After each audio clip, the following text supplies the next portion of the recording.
இந்த 2026 இப்போ தியேட்டர்ஸில் இந்த ஃபோட்டோகிராஃபர் அப்படிங்கிற படத்தை வந்து ரிலீஸ் பண்ணியிருக்காங்க. இந்த படம் எப்படி இருக்குது, இதை பார்க்கலாமா வேணாமா, இதோட கதை என்ன அப்படிங்கிறத இந்த வீடியோவில் பார்க்க போகிறோம். அதாவது இந்த படத்தோட கதை என்ன அப்படின்னா, ஹீரோவோட அம்மாவோட அப்பா இருக்கார்ல, அவர் வந்து இந்த ஹீரோவோட அம்மா கிட்ட சின்ன வயசில் ஒரு கதையை சொல்லியிருப்பார். அதாவது அது என்ன கதை அப்படின்னா, இந்த மாதிரி ஒரு காடு இருக்கும், அந்த காட்டுக்குள்ளே ஒரு தங்க மரம் ஒன்று இருக்கும். ஆனால் அந்த மரம் வந்து எல்லார் கண்ணுக்கெல்லாம் தெரியாது, நல்லவங்களோட கண்ணுக்கு மட்டும்தான் அந்த மரம் தெரியுன்ற மாதிரி அவர் சொல்லியிருப்பார். அப்படி ஹீரோவோட அம்மாவுக்கு வந்து அதை பார்க்கணும் அப்படின்னு ரொம்ப ஆசை. ஆனால் அவங்களால பார்க்க முடியாது, ஏன்னா அவங்களுக்கு வந்து வயசாகி போயிடுச்சு. அது மட்டும் இல்லாமல் அவங்க வந்து இப்போ இறந்தும் போயிட்டாங்க.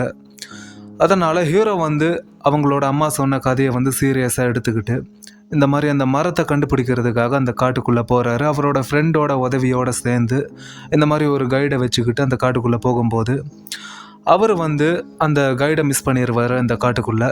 ஆனால் அந்த காடை பற்றி பல கதைங்க வந்து சொல்லப்பட்டிருக்கும். இந்த மாதிரி அந்த காட்டுக்குள்ளே போனால் யாராலையும் திரும்ப வர முடியாது, ரொம்ப ஆபத்தான ஒரு காடு, அப்படி இப்படின்னு நிறைய கதைங்க வந்து சொல்லப்பட்டிருக்கு. அது மட்டும் இல்லாமல் கவர்மெண்ட்டே வந்து அந்த காட்டுக்குள்ளே போகக்கூடாது, அந்த பர்மிஷனை வந்து ஸ்டாப் பண்ணி வச்சுருக்காங்க. இந்த மாதிரி கதைங்கள்லாம் வந்து சொல்லப்பட்டிருக்கு. அது எல்லாத்தையும் மீறி தாண்டி தான் ஹீரோ வந்து அந்த காட்டுக்குள்ளே போயிருக்காரு அந்த மரத்தை கண்டுபிடிக்கிறதுக்காக.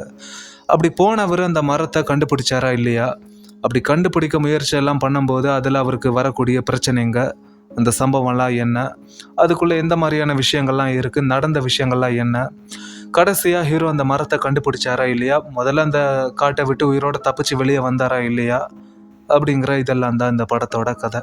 இந்த படத்தில் நடித்த ஹீரோ வந்து ஒரு சூப்பரான பெர்ஃபார்மன்ஸை கொடுத்துருக்காரு. அவரோட அந்த பெர்ஃபார்மன்ஸ் இந்த படத்துக்கு ஒரு மிகப்பெரிய ப்ளஸ் அப்படின்னே சொல்லலாம். அது மட்டும் இல்லாமல் அவரோட அந்த கேரக்டர் கூட ரொம்ப நல்லாவே எழுதப்பட்டிருக்கு. இதில் ஹீரோ அந்த காட்டுக்குள்ளே போகும்போது அங்கே அவர் பார்க்குற பல விஷயங்க, அதாவது அவர் எக்ஸ்பீரியன்ஸ் பண்ணுற அந்த பல விஷயங்கள் வந்து நல்ல என்கேஜிங்காக இருந்துச்சு, நல்ல இன்ட்ரெஸ்டிங்காக இருந்துச்சு. அது மட்டும் இல்லாமல் இந்த சினிமோட்டோகிராஃபி, சவுண்ட் எஃபெக்ட், பிஜிஎம், இந்த ஹார்ட் டிசைன் ஒர்க், அந்த காட்டை வந்து ரொம்ப அழகாக காமிச்சிருப்பாங்க. இது எல்லாமே இந்த படத்தில் பார்க்க நல்லா இருக்குது.